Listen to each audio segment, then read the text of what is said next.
C'est parti. Donc, bonjour tout le monde. Merci d'être avec nous ce matin. Mon nom est Jacques Coul et j'ai le grand plaisir de vous accueillir à cette première de 4 causeries qui sont associées à une étude du REFAD, c'est-à-dire le Réseau d'enseignement francophone à distance, un organisme à but non lucratif qui se pose des questions comme bien d'autres organisations, à savoir, comment on peut faire mieux ce que l'on fait bien. Donc, merci d'être avec nous pour la prochaine heure. Je vais céder le micro à nos invités dans un instant, mais j'aimerais quand même prendre une minute ou deux pour nous situer cette causerie, cette première de 4. Donc, cette étude du REFAD, qui est une analyse des nouveaux modèles d'affaires en éducation à l'ère du numérique et de la coopération, eh bien, elle va vouloir regarder différents aspects. Elle va regarder les communautés de pratique, le sujet de ce matin, dans une perspective de rayonnement des institutions, puis du développement professionnel continu des individus. On veut aussi explorer les bénéfices de la participation en regard des valeurs intangibles que sont la réputation, les ressources, la reconnaissance professionnelle. On veut regarder aussi les nouvelles formes de regroupement et des offres éducatives, les structures de financement d'organismes associatifs dans le souci de pérenniser nos activités puis de valeur à l'adhésion. Donc, on ratisse assez large pour pouvoir avoir un panorama des possibilités d'actualisation. Donc, cette démarche ici comporte plusieurs éléments. Il y a eu un peu notre rampe de lancement le 2 février dernier quand Daniel Barry, un de nos experts en résidence aujourd'hui, nous a présenté un atelier fort intéressant sur l'émergence de nouveaux modèles d'affaires dans un contexte de formation des adultes, celle du 2 février, le lien est sur le site du REFAD. Nous entamons la première de 4 causeries thématiques. Celle d'aujourd'hui porte sur le thème des communautés de pratique. Le 8 avril, on va parler de certification et de reconnaissance. Le 6 mai, les étendues de modèles freemium et premium. Où est-ce qu'on fait la ligne? Quelle ligne faut-il dresser? Et on termine en juin avec, on va parler de rayonnement et des réputations. Ce n'est pas moi qui va poser les questions. Je suis bien content. Je vais les permettre aux deux experts en résidence, Daniel Barry et Olivier Altier, conversation avec nos invités. Donc, je vais rapidement donner une biographie des 4 personnes ici, ensuite je leur cède le micro. Donc, Daniel Barry est directeur général de l'ICEA. Il est spécialiste du droit à l'éducation des adultes et des politiques et programmes qui le mettent en œuvre. Daniel Barry est actif en éducation des adultes depuis plus de 20 ans. Il possède une connaissance approfondie de plusieurs secteurs d'éducation des adultes, ainsi que des théories en ce domaine. Daniel siège à plusieurs instances d'organisation d'éducation des adultes au Québec, au Canada et sur la scène internationale, comme le Conseil de la Faculté d'éducation permanente de l'Université de Montréal, le Conseil d'administration de Qualification Québec et le CA de l'Institut de l'UNESCO pour l'apprentissage tout au long de la vie, le UIL, dont il est le président. Bonjour, Daniel. Bonjour, Jean. Très heureux d'être avec vous. Olivier Altieri, il est actuellement étudiant au doctorat à la Faculté d'éducation de l'Université d'Ottawa où il réalise une recherche dans le domaine de la formation à distance. Il est titulaire d'un master, un parcours d'ingénieur en E-formation avec l'Université de Rennes 1 et un master en langue et lettres françaises et romanes avec l'Université catholique de Louvain-la-Neuve. Ses travaux de recherche portent sur des processus de changement des pratiques professionnelles au sein de la formation à distance dans le contexte de l'enseignement supérieur. Il est assistant d'enseignement à la Faculté d'éducation de l'Université d'Ottawa. Il accompagne des professeurs dans leurs pratiques professionnelles d'enseignement en ligne. Son profil professionnel hybride conjugue 2 fortes expertises, l'ingénierie pédagogique des dispositifs de formation en ligne et hybride et la réalisation de cours en ligne et de ressources pédagogiques en mode agile. Olivier met à profit son expertise au sein de sa compagnie e-Learning Studio et accompagne les organisations et les compagnies dans la digitalisation de leur parcours de formation. Bonjour Olivier, merci d'être là. Bonjour Jacques, un grand merci à vous. Bien content d'être là. Et je salue mon mentor pour mon 2e maîtrise, Sylvain, aussi en passant. Bon, ouais. Merci. Bien, et j'en profite pour présenter nos deux invités, c'est-à-dire que Daniel et Olivier vont être là pour chacune des 4 causeries. On aura des invités selon les thématiques retenues.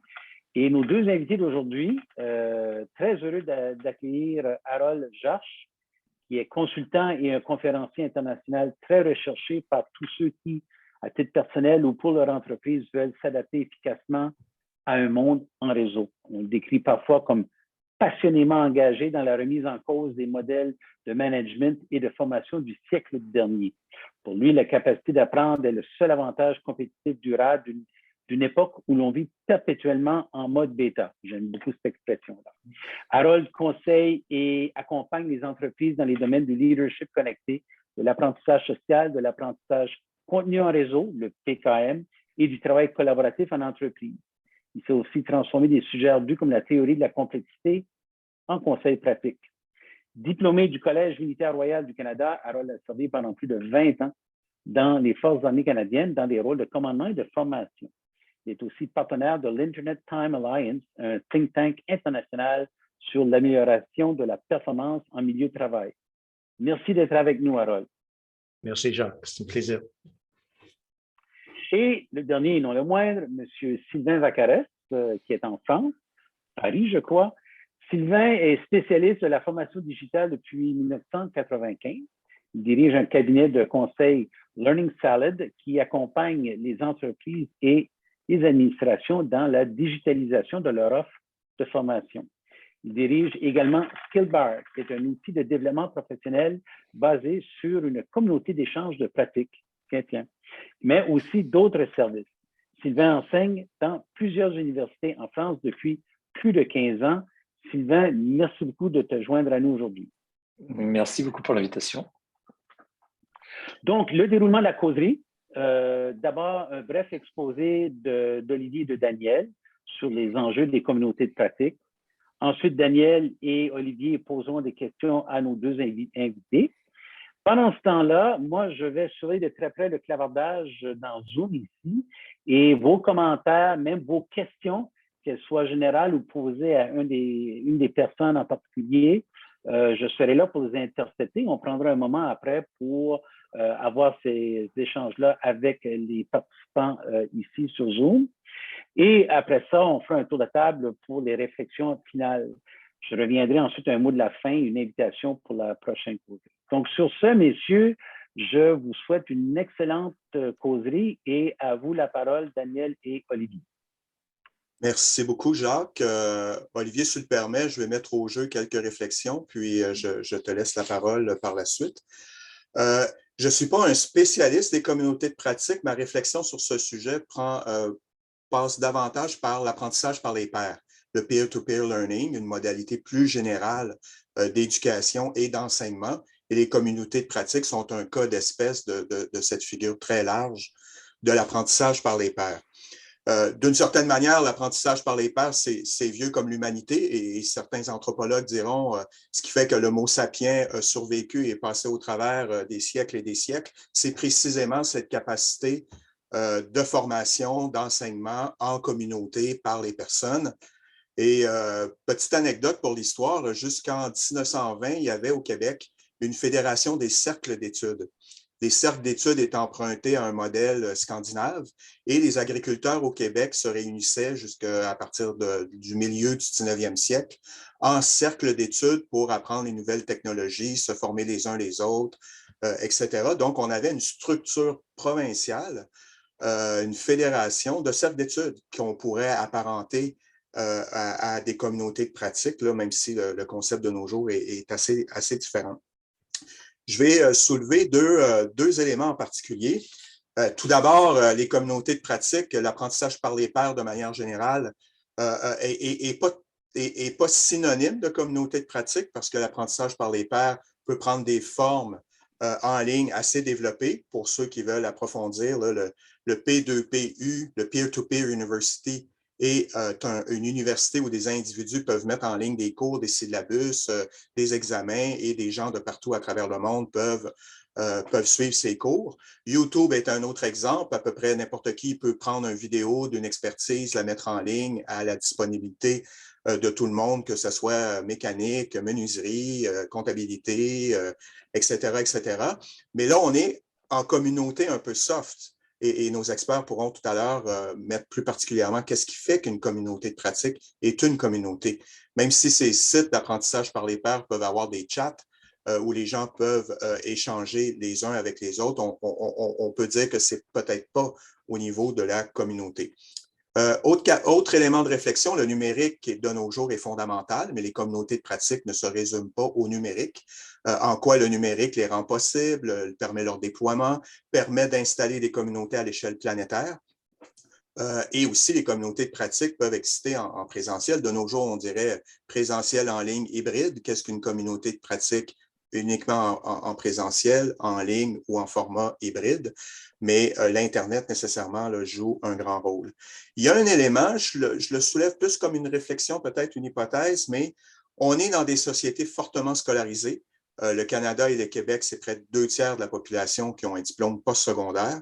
En quoi ces connaissances, cette expertise, cette autonomie d'apprenant jouent un rôle dans le développement des communautés de pratique? Et pour prendre un angle social, est-ce que les communautés de pratique aujourd'hui misant sur l'Internet ont un préalable? C'est de bénéficier à des gens fortement scolarisés qui ont les capacités économiques de profiter de l'Internet et qui ont aussi une autonomie d'apprenant et des connaissances à partager. Qu'en est-il des communautés de pratique dans des milieux peu scolarisés, pas scolarisés, dans des groupes d'éducation populaire, par exemple? Dernier élément, pour moi, les communautés de pratique, sans en faire une classification, je dirais, elles peuvent être éphémères. Il y a des gens qui se regroupent pour un moment autour d'une idée, autour d'une cause. Par exemple, les ruelles vertes à Montréal ont regroupé des citoyens qui ont appris les uns les autres. Quand il y a une lutte sociale dans un quartier, souvent autour de l'urbanisme ou autour de d'autres luttes, les gens se réunissent ensemble, apprennent, mais quand la cause est gagnée ou ne sera pas gagnée, la communauté se dissout. Et il y a des communautés qu'on pourrait voir plus permanentes, plus structurées, plus organisées, qui pour moi là, deviennent véritablement une modalité d'éducation, un dispositif en soi qui peut créer leur culture, des quasi-syllabus, des sujets. Et le modèle scandinave, pour terminer, est intéressant parce que depuis le milieu du 19e siècle, les cercles d'études permettent à des individus de proposer à la municipalité des sujets d'apprentissage, un plan, un véritable syllabus et recevoir du financement. Donc, la municipalité, l'État à l'échelle municipale finance des communautés de pratique sous la forme de cercles d'études. Mais ma question, un peu une réflexion, et j'y reviendrai tout à l'heure pour les experts, c'est parmi ce vaste paysage de l'apprentissage par les pairs, du peer-to-peer learning, qu'est-ce qui fait la particularité d'une communauté de pratique? Je reviendrai tout à l'heure avec ces éléments de réflexion et je passe la parole au collègue Olivier. Olivier? Merci Daniel et encore bonjour, bonjour à tout le monde. Alors pour être bref, donc Daniel apporte des questions vraiment intéressantes qui vont nourrir la rencontre. Je vais vous apporter d'autres éléments brièvement pendant une minute ou deux par rapport à ça. La question de la présence sociale ou de l'absence de liens sociaux a quand même été fortement mise en évidence depuis 2 ans, voire davantage avec le télétravail à distance. Alors toute cette question de présence sociale à distance qui est quelque part dans une proximité à la communauté, montre des éléments qui vont être intéressants à considérer. Comment est-ce qu'on est capable de recréer cette présence-là, de recréer du lien social, alors qu'on sait que le manque de liens, justement, dans les équipes collaboratives, le manque de liens sociaux, en particulier en entreprise, peut devenir un enjeu important à l'heure où on a besoin de collaboration. Et ça m'amène à un deuxième point, c'est le mot collaboration. Avec le Web 2.0, de manière générale, on entend le mot collaboration, collaboration numérique. Et quand on creuse un petit peu, sans tomber trop dans des éléments de définition, on va se rendre compte que coopération, collaboration, coordination vont avoir des résonances différentes ou des définitions différentes. Il arrive aussi, avec le Botterf, cette idée, pas que lui, mais en partie, de compétences collectives, d'interdépendance entre une compétence collective et une compétence individuelle. Alors, comment est-ce que ces communautés de pratique peuvent nous aider à multiplier peut-être des points de vue différents pour essayer de résoudre des problèmes complexes? On parlait de la complexité tantôt en présentant Harold. Donc, il y a aussi quelque part dans cette idée-là, dans une société où la concurrence est importante et la demande de compétences collectives aussi, comment est-ce que les communautés de pratique peuvent nous aider à réfléchir? Et peut-être un dernier point pour ouvrir un peu après la parole à la première question. On parle de communauté de pratique, mais on parle aussi d'apprentissage en réseau. Alors, comment la communauté se mue dans le réseau? Ça va être intéressant de voir aussi, c'est peut-être ces questions-là, à l'heure où l'accès à l'information est quand même important, et tant mieux.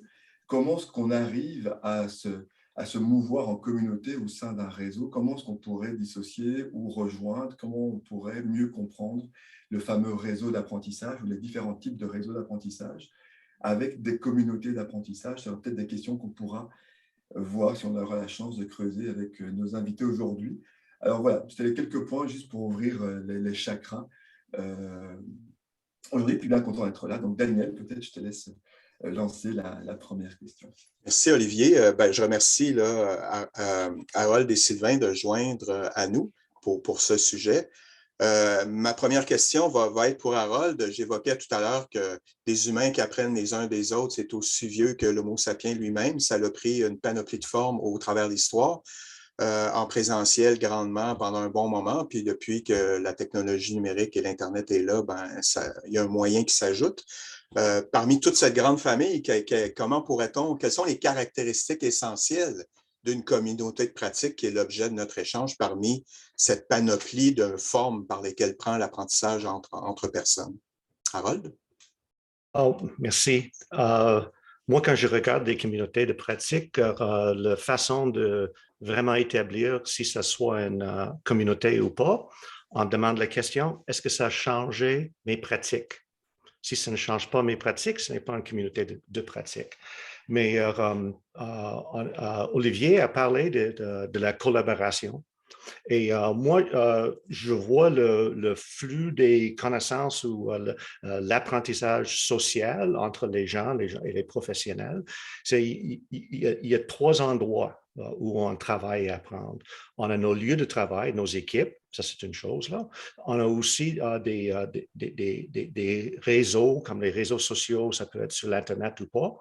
Et on a des communautés de pratique. Et chacun est un peu différent. Et dans les équipes, on fait la collaboration. Et moi, je définis la collaboration, c'est de collaborer, ça veut dire que c'est des gens qui travaillent avec un objectif qui est donné souvent de l'extérieur. Donc, ça peut dire que la collaboration, c'est le travail ensemble, mais souvent, l'objectif, ça vient du patron ou du client. Et la coopération, c'est de donner gratuitement aux autres, c'est partager nos connaissances sans avoir la rétroaction directe. Et ça, c'est comme, je pense que c'est Olivier a parlé du YouTube ou Daniel a parlé de YouTube, des gens qui donnent sur YouTube là, sans savoir qu'est-ce qui va arriver avec ce que nous avons fait. Là. Ça, c'est la coopération. Et dans les réseaux, la façon d'habitude qu'on gère, c'est la coopération. Dans les lieux de travail, dans les projets ou les équipes, là, c'est la collaboration. Et ce qui est intéressant, c'est dans les communautés de pratique, c'est les deux. Donc, c'est un mélange. C'est là, et Verna Allais, qui a écrit un livre sur les réseaux des connaissances en, je pense, 2002, et elle a dit que les communautés de pratique émergent dans l'espace social entre les projets et les réseaux de connaissances. Donc, donc les communautés sont comme un hybride entre les deux. Mais l'affaire, c'est que si on veut faire le transfert des pratiques ou des connaissances entre les grands réseaux, comme sur Twitter, LinkedIn ou même entre les gens, et avec les organisations, c'est difficile parce que ça prend un espace de confiance. Et c'est c'est une communauté de pratique, est un espace de confiance où les membres s'identifient comme moi, je suis tel type de personne, ça m'intéresse et je partage les choses avec les pairs. Et, donc, et souvent, ces espaces-là sont privés. C'est différent que sur Twitter. N'importe qui peut dire n'importe quoi. Dans ces espaces, dans les communautés de pratique, souvent, il y a des règles, il y a des façons de comportement. Et moi, je gère une communauté de pratique, ça fait 4 ans, et je suis membre de plusieurs ans. J'arrête là. Merci, Harold. Très, très, très important. Là, tu réponds tout à fait à ma préoccupation de se situer à l'intérieur d'une panoplie de possibilités. Puis ce que je retiens, c'est vraiment la communauté de pratique est un dispositif d'apprentissage organisé, structuré, avec c'est pas éphémère, j'envoie une bouteille à la mer sur YouTube et quelqu'un en Chine la capte et me regarde construire des meubles. Il n'y a pas de communauté dans ça. Et je trouve important de le remettre en évidence, là, collaboration, coopération.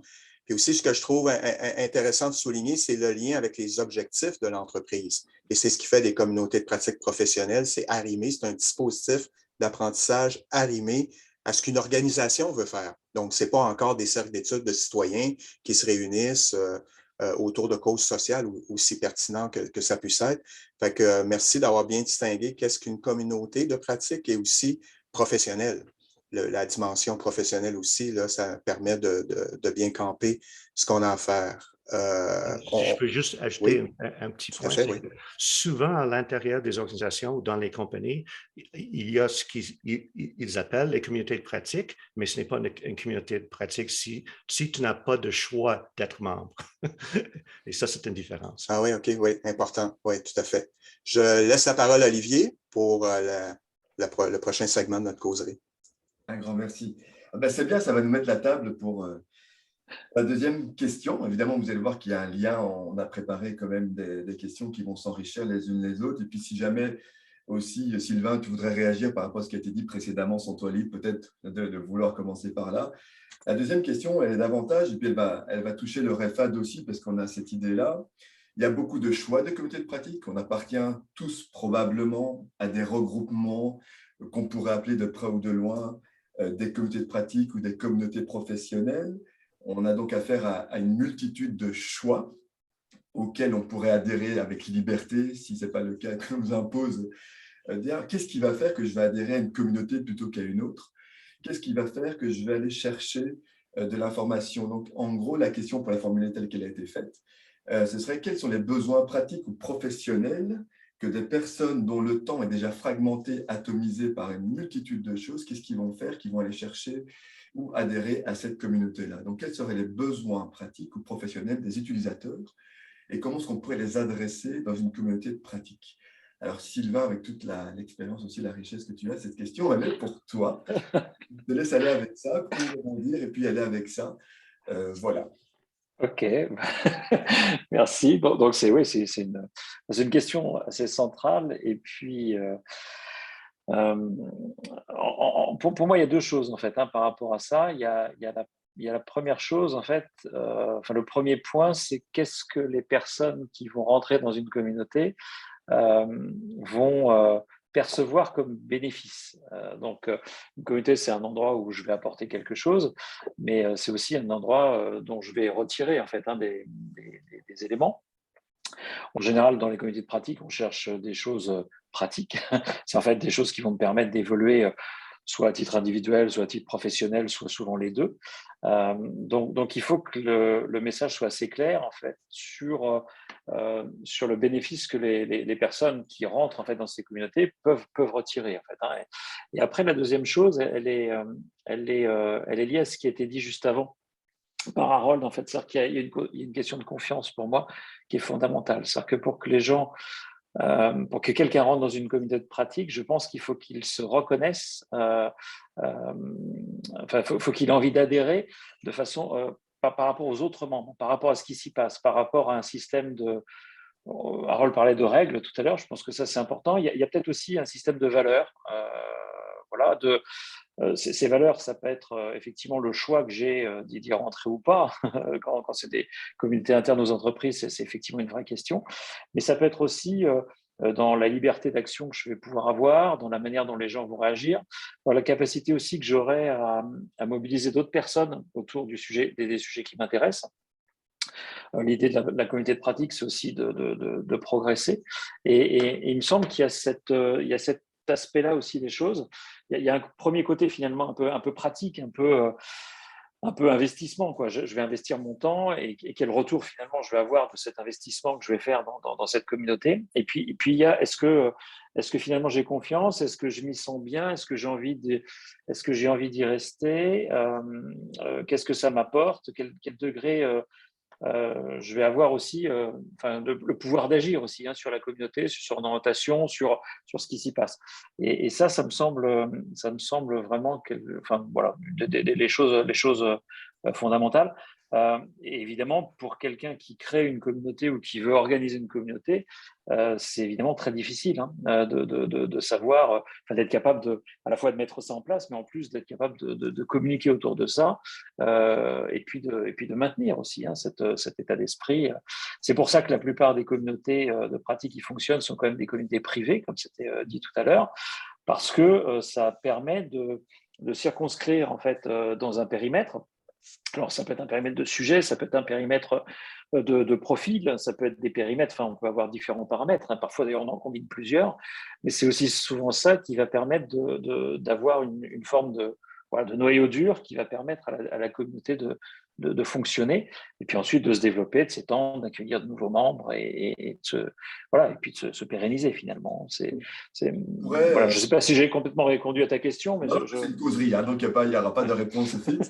Les éléments seront bons. Ce que je retiens peut-être par rapport à ce que tu dis, puis je vais relancer la balle dans un instant, on a parlé de confiance, on a parlé d'adhésion, on a parlé de privé. Donc, est-ce qu'une communauté de pratique va nécessairement impliquer une adhésion, qu'elle soit automatique ou qu'elle soit sous forme de processus d'adhésion, qui va faire que je vais pouvoir être accepté et ça va me donner de la confiance parce que par l'adhésion va découler un système de valeurs et de certaines règles qui sont qu'on est capable de mettre en œuvre, parce que dans une communauté de pratique publique, peut-être que ça va être moins facile évidemment de gérer la modération ou d'assurer la qualité.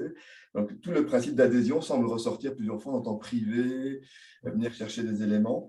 Au niveau d'un autre point que je voulais juste peut-être relancer par rapport à ça, communauté de pratique, cette pratique, le temps qu'on investit, on vient souvent chercher, tu disais, les bénéfices, Sylvain. Comment est-ce qu'on arrive aussi à demander de le partage? On parlait de collaboration. Souvent, dans les communautés, on a peut-être plus le temps d'aller trouver une information qui nous est utile que d'aller fournir une information. Donc, ça va être des éléments peut-être qu'on voudra peut-être creuser un peu plus là dans un élément suivant. Et je lance la balle à Daniel, du coup, pour lui tendre. Merci, Olivier. Vous avez, Harald et Sylvain, bien placé plusieurs composantes qui, pour moi, montrent bien que c'est un dispositif en bonne et due forme. Ce n'est pas une rencontre spontanée autour d'un café où quelqu'un raconte ses connaissances à quelqu'un d'autre. Ma remarque va être pour Sylvain, la prochaine question. J'ai l'impression depuis le début de la pandémie, tout le monde est devenu un spécialiste des dispositifs, de l'ingénierie, de la formation. En présentiel, on ne savait pas c'était quoi. En ligne, on ne savait pas c'était quoi. Mais là, tout le monde a une opinion sur le mix, le hybride, le blended et compagnie. Le synchrone et l'asynchrone, les parents parlent de ça à leurs enfants maintenant. Et il y a 2 ans, c'était du langage d'experts, etc. Je n'ai jamais autant entendu parler de pédagogie à l'actualité, au bulletin de nouvelles que depuis 2 ans. De toutes sortes de gens, sauf les spécialistes. Dans cet esprit-là, le dispositif aussi de communauté de pratique est emporté par cette question, puis par ces défis. Puis la question qu'on voulait approfondir, Sylvain, c'est quelles sont les stratégies pour activer une communauté de pratique sociale en ligne qui utiliserait les modalités synchrones et asynchrones? Et là, on fait rentrer le numérique, mais on fait rentrer aussi l'éclatement du temps, le temps en présence ensemble, le temps où chacun est chez soi. Est-ce que quand chacun est chez soi, la communauté, elle, est toujours une communauté? Est-ce que vos définitions de communauté de pratique excluent l'asynchrone? Donc, quel genre de stratégie, Sylvain, on peut mettre en place si c'est possible? Est-ce qu'une communauté peut être asynchrone et synchrone en même temps? Ah oui, tout à fait, oui. Je crois même qu'elle a intérêt d'ailleurs à l'être, parce que, comme pour la formation finalement, l'hybridation, si c'est bien structuré, si c'est bien organisé, apporte une valeur supplémentaire. Donc aujourd'hui, on peut avoir des temps synchrones qui soient à la fois présentiels et distanciels, pas forcément en même temps, mais en tous les cas, on peut les alterner. Et puis, on a aussi une partie asynchrone. Je pense que il y a un sujet qu'on n'a pas abordé là. Enfin, il y a un mot qu'on n'a pas prononcé depuis le début. C'est la notion de lieu, en fait. C'est-à-dire que finalement, on parle une communauté de pratique, c'est des relations entre les gens, bien sûr. Donc la relation, elle est importante. Mais la relation, elle s'exerce quand même souvent aussi dans un lieu. Et donc, dans l'hybridation, moi, ce que je vois, c'est le fait de proposer différents types de lieux. Le lieu, ça peut être un réseau social, hein, voilà, dans lequel j'interagis, je sais pas, avec mon téléphone, en asynchrone. Bon. Donc là, le lieu, c'est un lieu virtuel, finalement, voilà, numérique, dans lequel j'ai des échanges vraiment asynchrones. Je vais chercher de l'information, je ramène des choses, je peux poster des choses, etc. Et puis, il y a des moments plus synchrones où là, le lieu va structurer quand même le type de relation qu'on va avoir. Et il est évident qu'on n'a pas le même type de relation entre les gens s'ils sont au même endroit physiquement, où là, ils ont une liberté de mouvement, d'action, d'aller parler avec qui ils veulent, etc., que s'ils sont voilà, en ligne, dans Zoom, par exemple, comme on est ce soir, où là, si je veux parler juste à mon voisin, bah, je ne peux pas. Donc là, il y a une forme de, voilà, de focus comme ça sur celui qui a la parole au moment où il l'a. En l'occurrence, c'est moi maintenant, mais même si ça tourne, on ne peut pas tous discuter. Voilà. Et donc l'idée, en fait, hein, de cette hybridation, c'est aussi de pouvoir proposer des activités, des modes de relation, des échanges, en fait, qui soient de nature différente, parce que l'espace, en fait, dans lequel il est proposé n'est pas le même, et donc autorise, en fait, voilà, des choses différentes. Et puis le deuxième point également qui me semble important dans la communauté aussi, et qui peut justifier, enfin, qui répond à la question sur le synchrone, l'asynchrone, c'est qu'une communauté de pratique, ça doit être aussi quelque chose où les gens produisent quelque chose, en fait. Et ils ne sont pas obligés de le produire de façon individuelle. Ils peuvent aussi le produire de façon collective. Alors, ils le font parce que c'est une communauté, donc ça finit par être mutualisé, on va dire. Mais la mutualisation et la production collective, c'est pas la même chose. Si je poste une vidéo, je l'ai fait tout seul et je la poste, elle appartient à tout le monde. Par contre, on l'a pas produit à plusieurs. Et donc, l'idée de la production collective, elle influence, enfin, elle impacte aussi le fait que ce soit synchrone ou asynchrone, que ce soit physique ou pas, en fonction de ce qu'on a à faire. Et donc, je pense que mixer tout ça permet aussi de renforcer, en fait, hein, l'adhésion, l'appartenance à la communauté et l'envie aussi d'agir pour la communauté, d'y contribuer. Je crois, Sylvain, ta dernière remarque, j'essayais de comprendre qu'est-ce qui fait le ciment de la communauté. Synchrone, asynchrone, c'est des moyens, des véhicules, des formats. En fin de compte, c'est le projet commun de ce qu'on veut apprendre au profit de soi et de l'entreprise, mais aussi l'adhésion. Ça revient, le côté adhésion est revenu souvent, là. Aussi avec peut-être ce qui peut être une contradiction, l'obligation d'y participer. Ça peut être une adhésion, parce que je n'ai pas le choix, là, mais ce n'est pas une adhésion entière de l'apprenant. Merci pour ces remarques.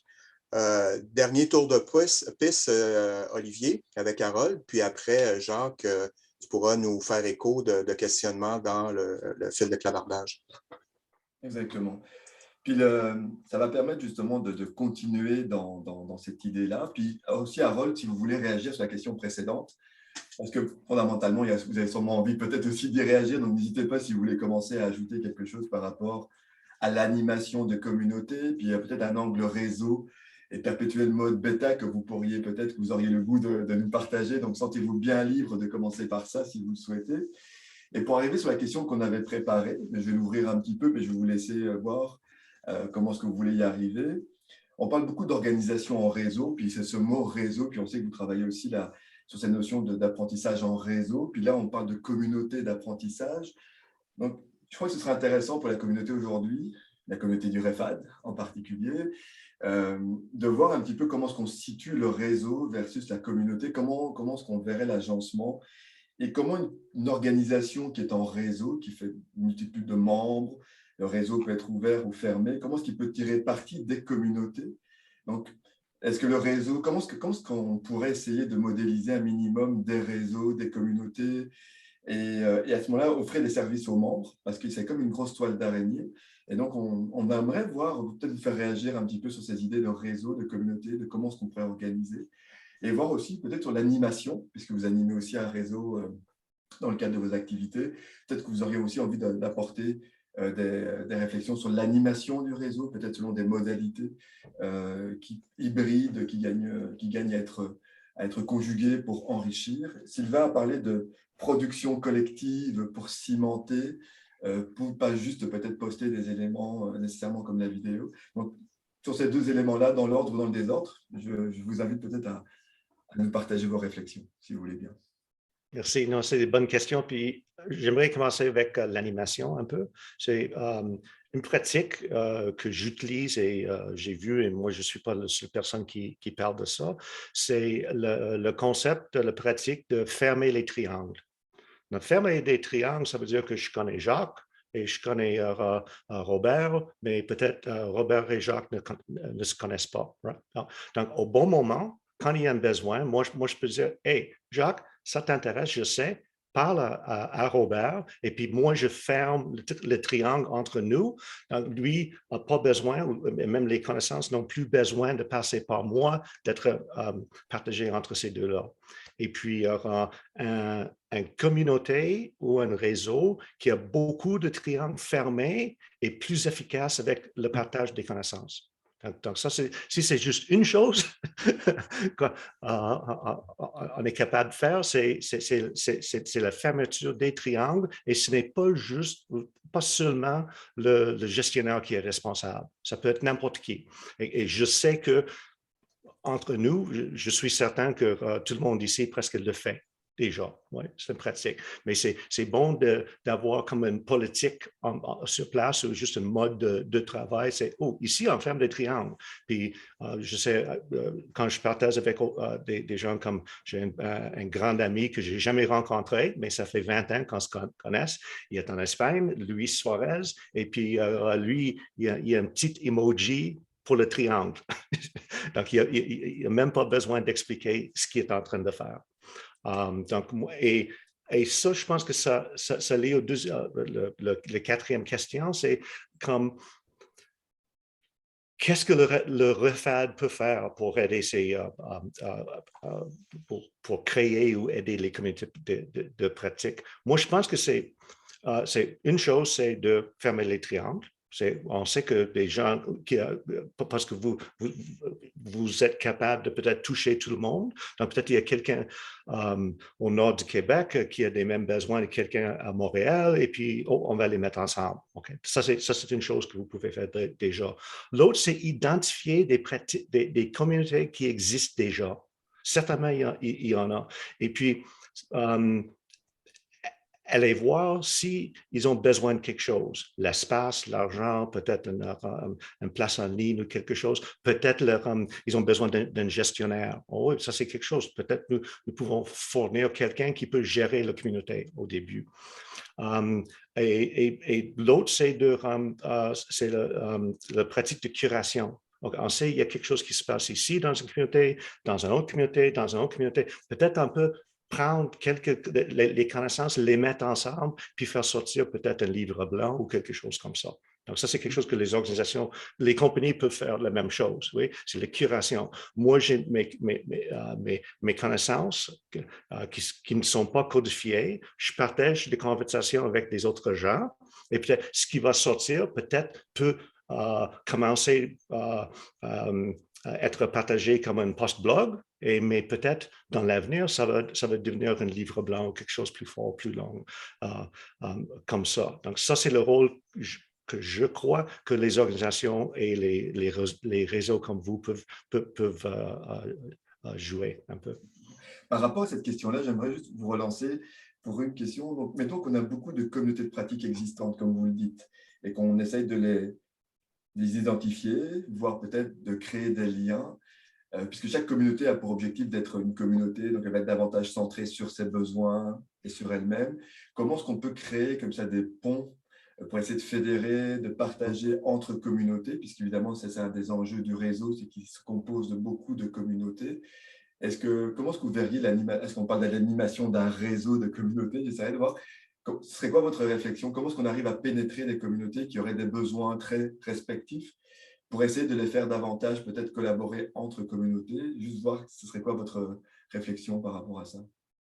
Oui, il faut qu'on soit très conscient que ce sont les êtres humains et puis on ne veut pas les gérer ni diriger.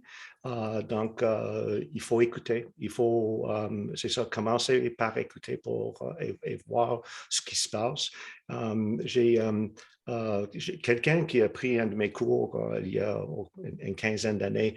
Lui, il était responsable pour un programme à Londres sur le photojournalism. Je ne sais pas si c'est photojournalisme, peut-être en français. Et lui, il a dit ce qu'il faut faire parce qu'ils utilisaient des blogs pour ces gens, pour les étudiants, parce que les étudiants étaient partout au monde.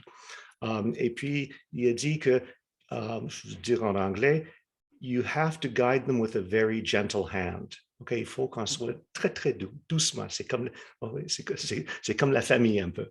Et je pense que ça, c'est comme pour le refaire. Là, on ne peut pas dire aux gens, vous êtes une communauté de pratique. On ne peut pas dire, c'est ça la façon qu'il faut faire. Ce qu'il faut faire, c'est écouter et voir leurs besoins et peut-être quelque chose va émerger et vous pouvez les supporter. Ok, merci. Merci Harold, c'est vraiment très, très riche. Je ne sais pas si Sylvain, tu veux réagir sur cette notion de réseau, de communauté au pluriel, de partenariat entre communautés. Ce serait quoi toi ta réflexion par rapport à ça? Oui, moi, je partage ce qui vient d'être dit. En fait, je pense que le rôle de l'animateur d'une communauté ou de ceux qui l'organisent, c'est d'être en support. En fait, c'est pas de conduire ou de diriger ou même pas d'orienter. En fait, c'est vraiment c'est basé sur l'écoute. Donc, ça veut dire qu'il faut interroger, il faut écouter les membres de la communauté, il faut s'accrocher, il faut identifier des éléments qui peuvent être communs. Et puis, on peut fermer tout un tas de triangles en même temps. Je donne un petit exemple, en fait, hein, dans Skillbar, là, dès que je dirais depuis quelques temps maintenant, un des trucs qui marche bien, qui marche vraiment bien, c'est des rendez-vous hebdomadaires qui durent 20 minutes et dans lequel un membre de la communauté, donc c'est jamais les organisateurs, c'est toujours un membre de la communauté et forcément un membre de la communauté vient exposer un sujet qui l'intéresse pendant 20 minutes. Et les gens viennent. Et donc, c'est enregistré, bien sûr, mais c'est quand même en direct, c'est quand même synchrone. Et donc, il y a toujours une trentaine, une quarantaine de personnes qui viennent, c'est le soir, le mardi, et c'est tous les mardis soirs. Et les sujets sont très variés. Et après, donc il y a des échanges pendant 20 minutes de questions, ça s'est enregistré. Et après, on fait un after, en fait, dans un bar virtuel, où on invite les gens. Et là, les gens peuvent continuer la discussion, etc. Et là, en fait, c'est là où tous les triangles se referment, finalement, parce qu'on met en relation des tas de gens par rapport à un sujet. Et ça, c'est une des activités qui produit le plus de relations, qui fait émerger des projets en commun, qui fait que les gens restent ensuite en contact. Parce qu'à un moment donné, nous, on a juste organisé, on a juste défini un format qui facilite l'échange. On fait du support, on fait toute la communication pour que les gens soient informés qu'il y a ça, les sujets, etc. On fait un petit peu des petites vidéos d'introduction, etc. Mais c'est tout. En fait, et après les choses se font, et ça plaît parce que ça appartient aux membres, en fait, parce que c'est eux qui vont dans le sens qu'ils veulent voir, et donc on reflète bien, voilà, leur vision en fait et leurs attentes. Merci Sylvain. Alors on entend production collective, fermer des triangles, créer du lien social, laisser la communauté aussi construire finalement. C'est juste des mots-clés comme ça que je retiens à chaud. Puis je te redonne peut-être la balle, Daniel, si tu veux ajouter des points, peut-être avant de partir chez Jacques pour les questions de la communauté, peut-être. Ouais, ce qui me frappe, moi, c'est vraiment, il y a une science de la communauté de pratique, il y a une science de la gestion de classe, comme on dirait en didactique, mais il y a une science aussi de la communauté de pratique, donc c'est véritablement un dispositif éducatif en bonne et due forme. Je reviendrai en conclusion avec des réflexions là, sur cet élément-là. Il est plus complexe à gérer. Mais Jacques, est-ce que tu peux nous résumer ou nous faire part ou à nous ou aux invités quelques questions? Je fais du pouce, Daniel, sur ce que tu viens de dire, cette science des communautés de pratique, mais aussi, on a beaucoup entendu parler de posture. Et je remercie les gens qui ont commenté, et même quelques questions que je vais vous relayer dans un instant. Alice de la Côte d'Ivoire qui dit qu'elle retient que la communauté de pratique devient un espace de confiance où on s'exprime et on interagit pour co-construire ensemble autour d'un objectif commun. Ça va dans le sens de la bienveillance dont Harold parlait au sein d'une telle communauté. Ensuite, il y a Fabien qui nous pose la question. Et celle-ci, elle est ouverte pour n'importe qui de vous quatre, messieurs. Parle-t-on encore de communauté de pratique s'il y a un objectif spécifique à court ou à moyen terme, donc dans un périmètre de temps, par exemple, ou est-ce que c'est plus sur du long terme, avec des objectifs qui émanent petit à petit au gré des échanges et des besoins du moment? La question vous est lancée, messieurs. Je ne sais pas qui veut se tremper les pieds. Je vais laisser la parole à nos invités. Oui, je peux démarrer une réponse. En tous les cas, pour moi, il n'y a pas de fin. C'est un organisme vivant, j'allais dire, une communauté de pratique. Donc, il peut y avoir des objectifs de production à court terme d'un document, ou je sais pas quoi, ou d'un projet, ou pour une partie des membres de la communauté qui ont envie de se lancer là-dedans. Mais l'évolution de la communauté, elle doit refléter l'évolution aussi de ses membres, en fait. Et donc, il me paraît difficile en fait de lui assigner un objectif trop restreint parce que sinon ça va créer de l'exclusion. Enfin, les gens qui se reconnaissent plus dans cet objectif-là et qui pensent qu'ils peuvent pas eux apporter quelque chose à la communauté, je pense qu'ils simplement ils arrêteront de contribuer en fait et la communauté s'effondrera. Parle-t-on à ce moment-là d'un cycle de vie typique d'une communauté de pratique ou bien elle se métamorphose au fur et à mesure?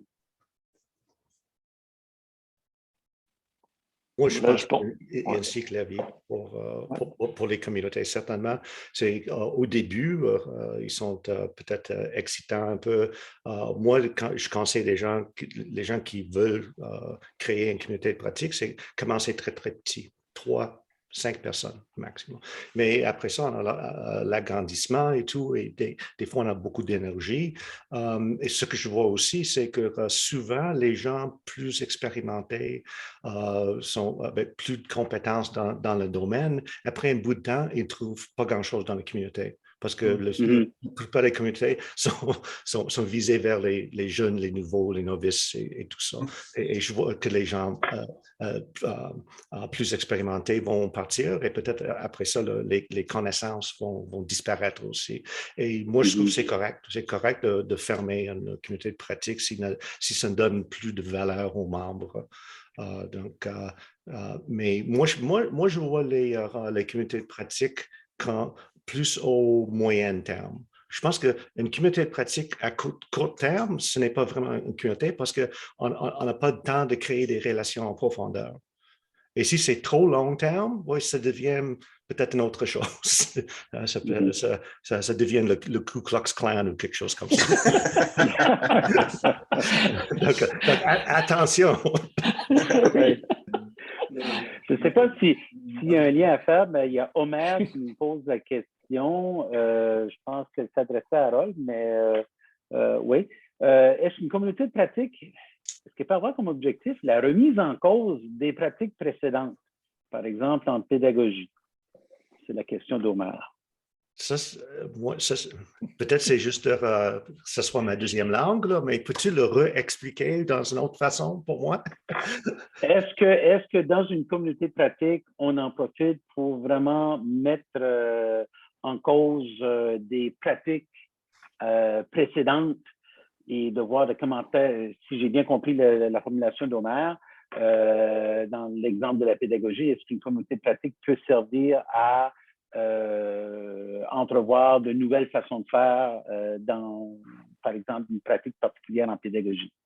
Oui, j'ai bien compris le commentaire d'Omer. Une des façons que je regarde les communautés de pratique, c'est qu'ils sont entre les équipes ou les projets, les compagnies et les réseaux des connaissances plus grands. Ils sont à l'intérieur.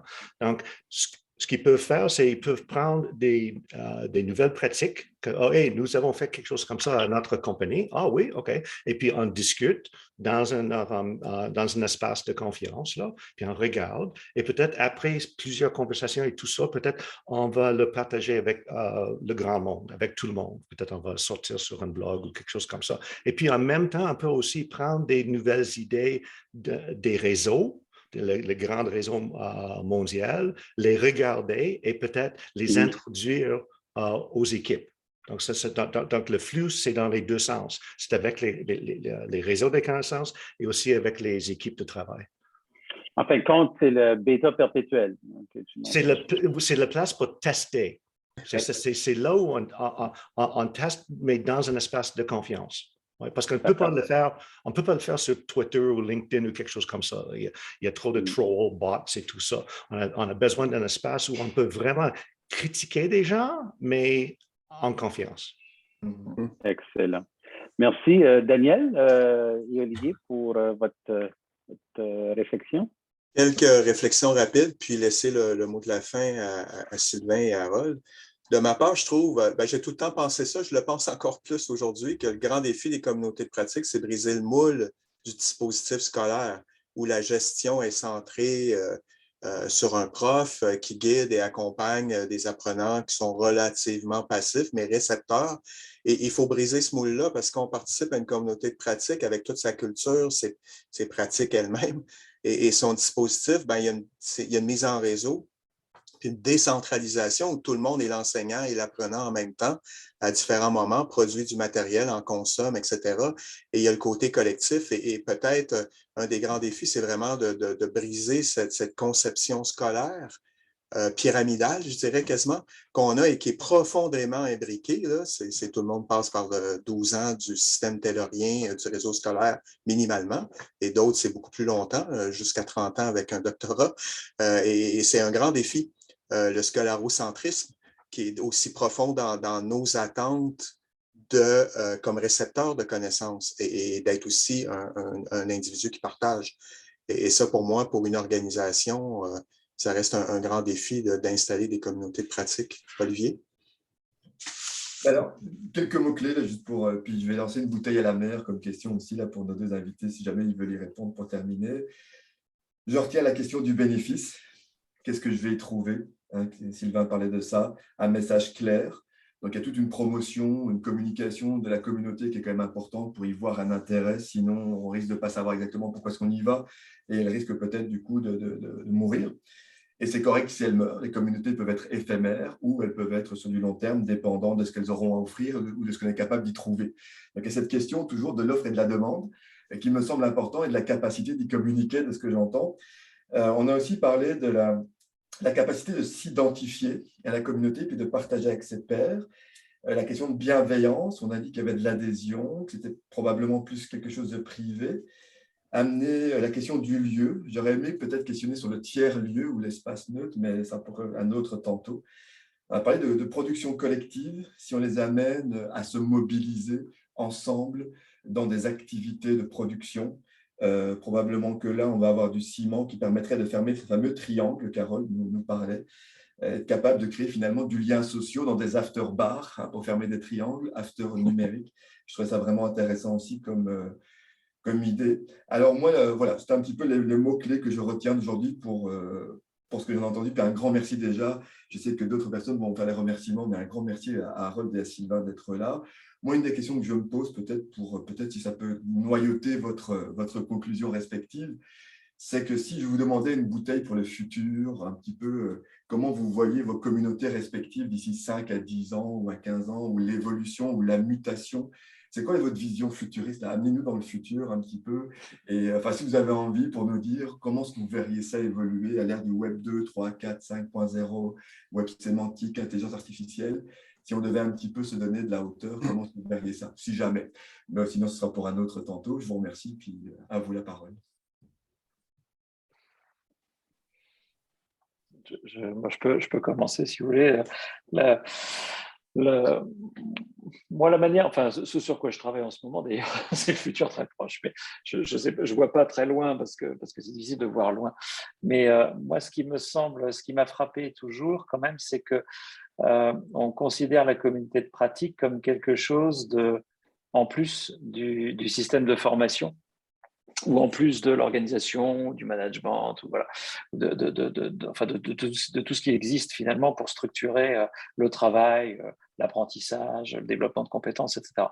Et ce sur quoi moi je travaille actuellement, c'est qu'on expérimente, c'est si on ne pouvait pas inverser en fait le paradigme en disant est-ce que finalement la formation, ça ne devrait pas être quelque chose qui sort des communautés de pratique?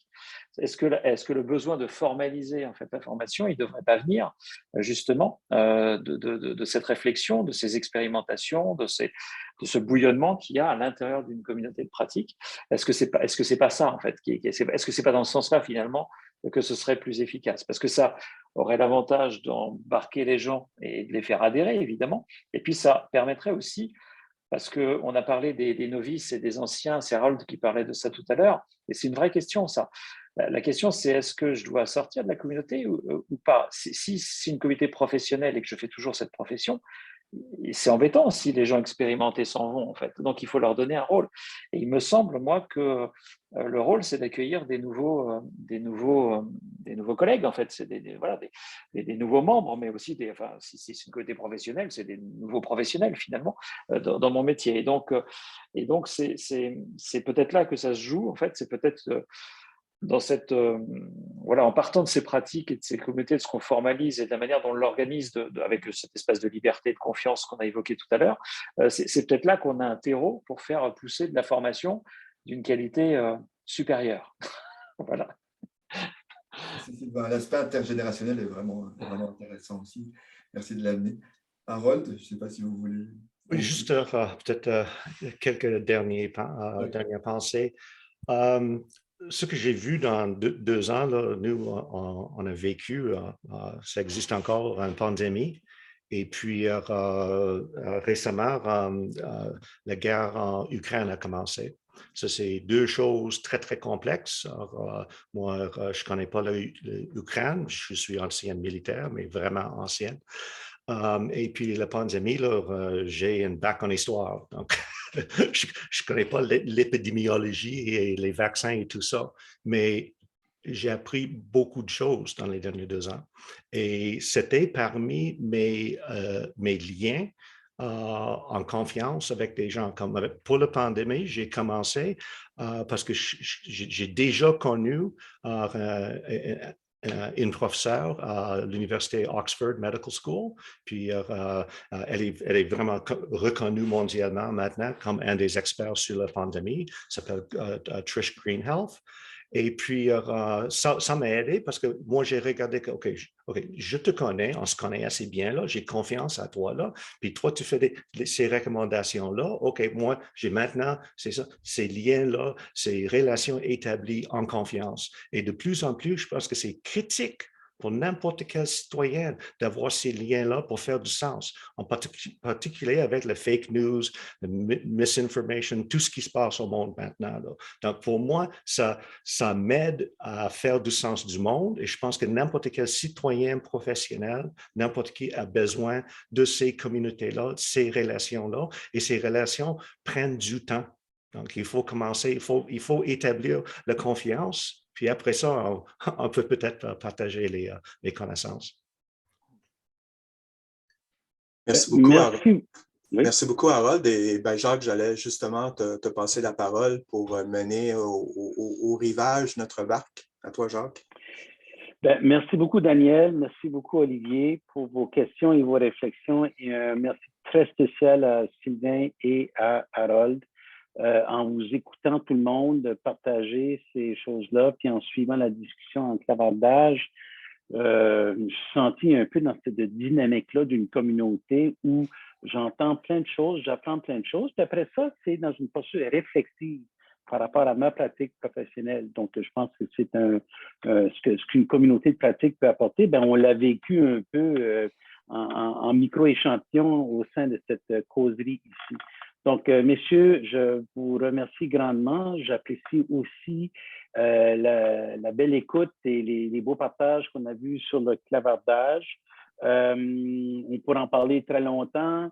La prochaine causerie, elle, va nous amener aussi dans un sujet tout aussi pertinent et intéressant, celui de la certification et de la reconnaissance. Certification ou même micro-certification, on va entre autres parler de badge et autres formes de reconnaissance pour voir de quelle façon on peut reconnaître de façon avec meilleure résolution le bagage de compétences professionnelles et particulières d'une personne dans son cheminement professionnel, c'est-à-dire son baluchon qui lui permettrait de dire oui, voici ce que je fais en termes avec des certificats plus formels et d'autres plus agiles aussi.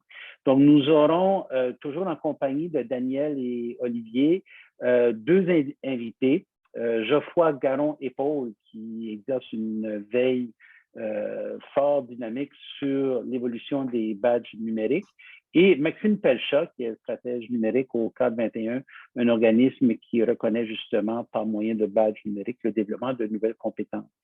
Donc, sur ce, il est 13 heures pile. Je suis bien content que finalement, notre plan de match, on est arrivé à bon port. Merci à tout le monde. La prochaine causerie aura lieu justement le 8 avril de midi à 13 heures, heure de l'Est, fuseau horaire de l'Est en Amérique du Nord.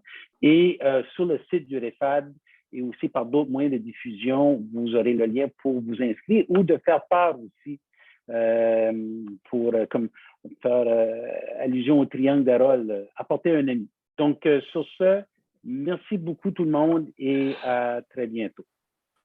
Un grand merci à toi, Jacques, pour l'animation aussi. Merci beaucoup. Bye bye tout le monde.